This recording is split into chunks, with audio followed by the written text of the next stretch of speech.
അസ്സലാമു അലൈക്കും വറഹ്മത്തുള്ളാഹി. ബിസ്മില്ലാ അൽഹംദുലില്ലാഹി റബ്ബിൽ ആലമീൻ വസ്സലാത്തു വസ്സലാമു അലാ റസൂലില്ലാഹ്. ഏറെ സ്നേഹമുള്ള സുഹൃത്തുക്കളെ, നമ്മൾ പറഞ്ഞു വന്നിരുന്നത് ഇയ്യാക നഅ്ബുദു വ ഇയ്യാക നസ്തഈൻ എന്ന ആയത്താണ്. സൂറത്തുൽ ഫാത്തിഹയിലെ ഏറ്റവും പ്രാധാന്യമുള്ള, നമ്മൾ സൃഷ്ടികളോടും അള്ളാഹുവിനോടും ഒരുപാട് കരാറുകൾ ചെയ്യാറുണ്ട്. അതിലെ ഏറ്റവും ശക്തമായ കരാറാണ് ഈ ആയത്ത്. അള്ളാഹുവെ, നിന്നെ മാത്രം ഞങ്ങൾ ഇബാദത്തു ചെയ്യുന്നു. അതിനുശേഷം നമ്മൾ പറയുന്ന സംഗതി ഇയ്യാക നസ്തഈൻ, അള്ളാഹുവെ നിന്നോട് മാത്രം ഞങ്ങൾ സഹായം തേടുന്നു. ഔനുൻ, സഹായം. അപ്പോൾ അള്ളാഹുവിനോട് നമ്മൾ അള്ളാഹുവിനോട് മാത്രമാണ് നമ്മൾ സഹായം തേടുന്നത്. പലപ്പോഴും നമ്മൾ സഹായം ചോദിക്കുക എന്ന് പറയുമ്പോഴേക്കും നമ്മുടെ മനസ്സിലേക്ക് ഓർമ്മ വരുന്നത് ഭൗതികമായ പല സഹായ കാര്യങ്ങളുമാണ്, സഹായം ചോദിക്കുന്നതുമാണ്. എന്നാൽ എന്താണ് നമ്മൾ അള്ളാഹുവിനോട് ഏറ്റവും അധികം സഹായം ചോദിക്കേണ്ടത്? മഹാനായ ഇമാം തൊബരി റഹ്മഹുല്ല ഈ ആയത്ത് വിശദീകരിച്ചുകൊണ്ട് പറഞ്ഞു, വ ഇയ്യാക യാ റബ്ബന നസ്തഈനു അലാ ഇബാദത്തിനാ ഇയ്യാക് വതഅതിനാ ലക് വഫി ഉമൂരിന കുല്ലിഹ. മൂന്ന് കാര്യങ്ങൾക്കാണ് ഏറ്റവും പ്രധാനമായി നമ്മൾ അള്ളാഹുവിനോട് സഹായം ചോദിക്കേണ്ടത്. ഒന്ന്, അള്ളാഹുവിന് മാത്രം ഇബാദത്തു ചെയ്യാൻ, അതിന് ഞാൻ നിന്നോട് സഹായം ചോദിക്കുന്നു. ഇതാണ് നമ്മുടെ ഏറ്റവും പ്രധാനമുള്ള വിഷയം. എന്തിനാണ് അള്ളാഹു നമ്മളെ ഭൂമിയിലേക്ക് പറഞ്ഞയച്ചിട്ടുള്ളത്? ചില ആളുകളുടെ പ്രവർത്തനം കണ്ടാൽ തോന്നും അള്ളാഹ് ദുനിയാവിലേക്ക് പറഞ്ഞയച്ചത് അവനെ ഏറ്റവും നല്ല ഒരു കരിയർ അതിവിടെ നേടിയെടുക്കുന്നതിന് വേണ്ടിയിട്ടാണ്. അവരുടെ ജീവിതത്തിൽ ഒരു നല്ലൊരു കരിയറിൽ അച്ചീവ് ചെയ്യുക, ഏറ്റവും നല്ല ഒരു ജോലിയിൽ എത്തിപ്പെടുക എന്നതാണ് ചില ആളുകളുടെ ജീവിതത്തിലെ ലക്ഷ്യം. ചില ആളുകൾ വീട് നിർമ്മിക്കാൻ വേണ്ടി അള്ളാഹ് പറഞ്ഞയച്ചതാണ് എന്ന് തോന്നിപ്പോകും. അവൻ്റെ ജീവിതത്തിൽ ഏറ്റവും വലിയ സ്വപ്നം അവൻ്റെ വീട് അത് മനോഹരമാക്കുക, വലിയൊരു കൊട്ടാരം നിർമ്മിക്കുക, എപ്പോഴും വീട് പണി, അതാണ് ചിലരുടെ ലക്ഷ്യമെന്ന് തോന്നും. ചില ആളുകളോട് എന്താണ് നിങ്ങളുടെ ലക്ഷ്യം എന്ന് ചോദിച്ചു കഴിഞ്ഞാൽ അവന് നല്ലൊരു മാർക്ക് നേടണം, അങ്ങനെ ഒരു ജോലി നേടണം, പിന്നീട് കല്യാണം കഴിക്കണം, വീടാകണം, മക്കളാകണം, മക്കളുടെ കല്യാണം, അവരുടെ മക്കൾ, പേരമക്കൾ, അങ്ങനെ സ്വപ്നങ്ങൾ, അവൻ്റെ ആഗ്രഹങ്ങൾ ഇങ്ങനെ നീണ്ടുപോകുന്നു. ഇതിനൊന്നുമല്ല അള്ളാഹു നമ്മളെ ഭൂമിയിലേക്ക് പറഞ്ഞയച്ചിട്ടുള്ളത്. വീടോ നമ്മുടെ കരിയറോ അല്ലെങ്കിൽ മറ്റെന്തെങ്കിലുമോ, ഇതൊന്നുമല്ല അള്ളാഹു നമ്മളെ ഈ ഭൂമിയിലേക്ക് പറഞ്ഞയച്ചതിൻ്റെ ലക്ഷ്യം. ഏറ്റവും പ്രാധാന്യം നമ്മൾ ഈ ഭൂമിയിലേക്ക് വന്നതിൻ്റെ ലക്ഷ്യം എന്നുള്ളത് അള്ളാഹുവിനെ ഇബാദത്തു ചെയ്യുക എന്നതാണ്. അതാണ് ലക്ഷ്യം. അതിനാണ് അള്ളാഹു പറഞ്ഞയച്ചത്. പക്ഷെ പലപ്പോഴും അത് മറന്നുപോയി. സമയം കിട്ടുന്ന ഏതെങ്കിലും കുറച്ചൊരു നമ്മുടെ എല്ലാ തിരക്കും കഴിഞ്ഞ് കുറച്ചൊരു സമയം നമുക്ക് കിട്ടുമ്പോൾ ആ സമയത്ത് എന്തെങ്കിലും ദീനിന് വേണ്ടി കൊടുക്കുക. എല്ലാ തിരക്കും കഴിഞ്ഞ് കിട്ടുന്ന കുറഞ്ഞൊരു സമയം, ആ സമയത്തൊരു ഇബാദത്ത് അല്ല, അതിനല്ല അള്ളാഹു നമ്മളെ പറഞ്ഞയച്ചിട്ടുള്ളത്. ഏറ്റവും പ്രാധാന്യമായി നാം സമയം ക്രമീകരിക്കേണ്ടത് അള്ളാഹുവിൻ്റെ വിഷയത്തിലാണ്, ഇബാദത്തുകളുടെ വിഷയത്തിലാണ്. ഖുർആൻ പഠിക്കാൻ നമുക്ക് സമയമില്ല, ദുനിയാവിൻ്റെ പിന്നാലെ ഓടാനോ? അതിന് നമ്മൾ എത്ര സമയവും മാറ്റിവെക്കും. നമ്മൾ എത്ര ദുനിയാവിൽ വാരിക്കുട്ടിയാലും ഒന്നുകിൽ ആ വസ്തു നശിച്ചു പോകും, അല്ല എങ്കിൽ നമ്മൾ മരിച്ചു പോകും. രണ്ടാലൊന്നും ഇവിടെ സംഭവിക്കും. അപ്പോൾ നശിച്ചു പോകുന്ന ദുനിയാവല്ല, ബാക്കിയാകുന്ന ആഖിറമാകണം നമ്മുടെ ലക്ഷ്യം. അള്ളാഹു നമ്മളെ പറഞ്ഞയച്ചതിൻ്റെ ഒന്നാമത്തെ ലക്ഷ്യമെന്നുള്ളത്, നമ്മളെ പടച്ചത്, ഈ പ്രപഞ്ചത്തെ പടച്ചത്, എല്ലാം അള്ളാഹു സൃഷ്ടിച്ചത് അവന് ഇബാദത്തു ചെയ്യാനാണ്. അതുകൊണ്ട് തന്നെ നമ്മൾ ഒന്നാമതായിക്കൊണ്ട് അള്ളാഹുവിനോട് സഹായം ചോദിക്കുന്ന വിഷയം നസ്തഈനു അലാ ഇബാദത്തിനാ ഇയ്യാക്, അള്ളാഹുവിനെ ഇബാദത്തു ചെയ്യാനാണ്. രണ്ട്, വതഅതിനാ ലക്, അള്ളാഹുവിന് കീഴ്പ്പെടണം, അള്ളാഹുവിന് കീഴൊതുങ്ങി ജീവിക്കണം. അതിനാണ് നമ്മൾ അള്ളാഹുവിനോട് സഹായം ചോദിക്കേണ്ടത്. അള്ളാഹ്ക്ക് കീഴൊതുങ്ങുക.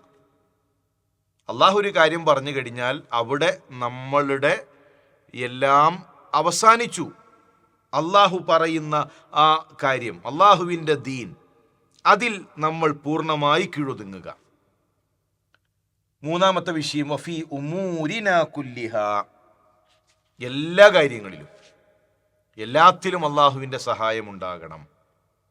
ഇപ്പം നമ്മളെ സംബന്ധിച്ചിടത്തോളം നമ്മൾ ഓരോ റക്അത്തിൽ ഫാത്തിഹ പാരായണം ചെയ്യുമ്പോഴും ഈ ഒരു ചിന്ത നമ്മുടെ മനസ്സിൽ വേണം. അള്ളാഹുവിനോട് നമ്മൾ ഇയ്യാക നഅ്ബുദു വ ഇയ്യാക നസ്തഈൻ എന്ന് പറയുമ്പോൾ, പടച്ചോനെ നിന്നെ മാത്രം ഇബാദത്ത് ചെയ്യാൻ, നിനക്ക് കീഴൊതുങ്ങാൻ, എൻ്റെ എല്ലാ കാര്യങ്ങളിലും അള്ളാഹുവേ നിൻ്റെ സഹായം ഉണ്ടാകണം. ആ ഒരു ചിന്ത നമ്മുടെ മനസ്സിൽ വേണം. അതുണ്ട് എങ്കിൽ പിന്നെ അള്ളാഹു അല്ലാത്ത ഒരാളിലേക്ക് ഇബാദത്ത് നമ്മൾ നൽകുകയില്ല. അള്ളാഹു ഒരു കാര്യം പറഞ്ഞാൽ നമ്മുടെ ദേഹേച്ഛയോ നമ്മുടെ മറ്റെന്തെങ്കിലുമോ അതിന് നമുക്ക് തടസ്സമാവുകയില്ല. ഏതൊരു കാര്യവും അള്ളാഹു പറയുന്ന രൂപത്തിൽ അവൻ്റെ ദീനനുസരിച്ചുകൊണ്ട് നമ്മൾ ക്രമീകരിക്കും. അവന് സഹായമെന്നുള്ളത് അള്ളാഹുവിൽ നിന്നാണ് ലഭിക്കുക. മഹാനായ ഇബ്നു അബ്ബാസ് റളിയല്ലാഹു തആല അൻഹു വളരെ ചെറിയ കുട്ടിയായിരിക്കുന്ന സമയം, റസൂലുള്ളാഹി സ്വല്ലല്ലാഹു അലൈഹി വസല്ലം വഫാത്താകുമ്പോൾ തന്നെ ഇബ്നു അബ്ബാസ് റളിയല്ലാഹു തആല അൻഹുവിന് 13 വയസ്സാണ് പ്രായം. അത്രയും ചെറിയ കുട്ടിയാണ്. ആ ചെറിയ പ്രായത്തിൽ വിജ്ഞാനത്തിൻ്റെ ഏറ്റവും വലിയ ശേഖരങ്ങൾ റസൂലുള്ളാഹിയിൽ നിന്ന് അദ്ദേഹം നേടിയെടുത്തു. എന്തുകൊണ്ട്? അദ്ദേഹത്തിൻ്റെ താല്പര്യം കൊണ്ടാണ്. താല്പര്യം, അതിനുവേണ്ടിയുള്ള പരിശ്രമം, ആ പരിശ്രമം കൊണ്ടാണ് അവർക്കത് നേടിയെടുക്കാൻ സാധിച്ചത്. താല്പര്യം എല്ലാവർക്കും ഉണ്ട്. നല്ല ഇൽമു നേടണം, നല്ല പണ്ഡിതനാകണം, ഒരുപാട് ഖുർആൻ പഠിക്കണം, എല്ലാവർക്കും ആഗ്രഹമുണ്ട്. ലൗകാന ഹാദൽ ഇൽം യഹ്സൂലു ബിൽ മുന മകാന യബ്ഖാ ഫിൽ ബരിയത്തി ജാഹിലു.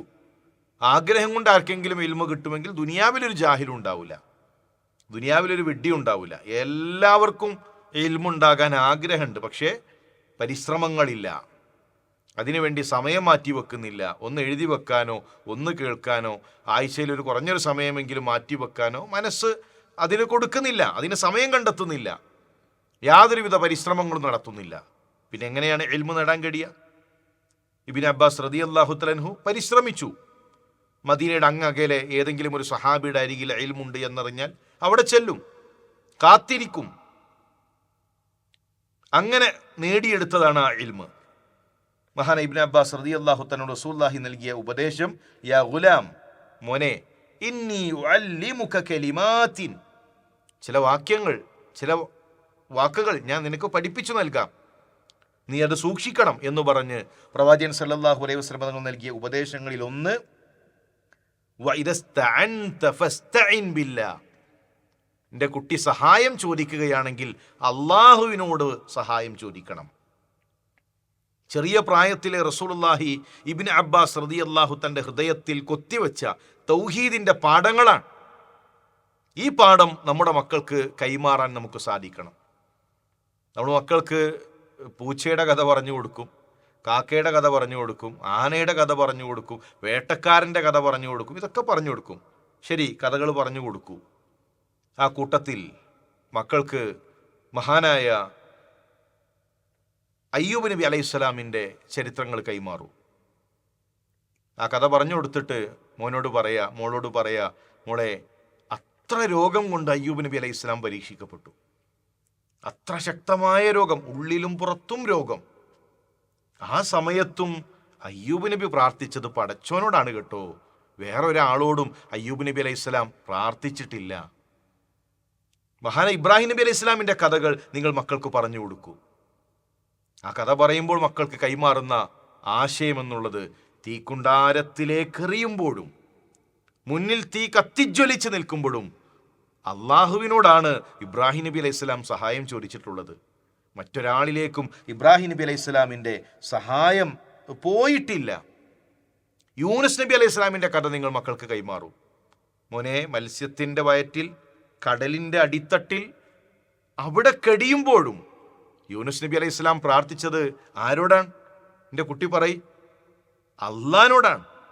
അള്ളാഹു അല്ലാത്ത ഒരാളോടും യൂനുസ് നബി അലൈഹി ഇസ്ലാം പ്രാർത്ഥിച്ചിട്ടില്ല എന്ന ആ പ്രവാചകന്മാരുടെ സഹായതേട്ടങ്ങളുടെ പാഠങ്ങൾ, ഇസ്ലാമിൻ്റെ തൗഹീദിൻ്റെ പാഠങ്ങൾ റസൂലുള്ളാഹി ഇബ്നു അബ്ബാസ് റളിയല്ലാഹു തആല അൻഹുവിന് വളരെ ചെറിയ പ്രായത്തിൽ കൈമാറിയതുപോലെ തൗഹീദിൻ്റെ പാഠങ്ങൾ കൈമാറാൻ, അവരുടെ ഹൃദയത്തിൽ അല്ലാ അല്ലാ എന്ന് രേഖപ്പെടുത്താൻ നമുക്ക് സാധിക്കണം. അള്ളാഹു അതിനുള്ള തൗഫീക്ക് നൽകി അനുഗ്രഹിക്കട്ടെ. അസ്സലാമു അലൈക്കും വറഹ്മത്തുള്ളാഹി വബറകാതുഹു.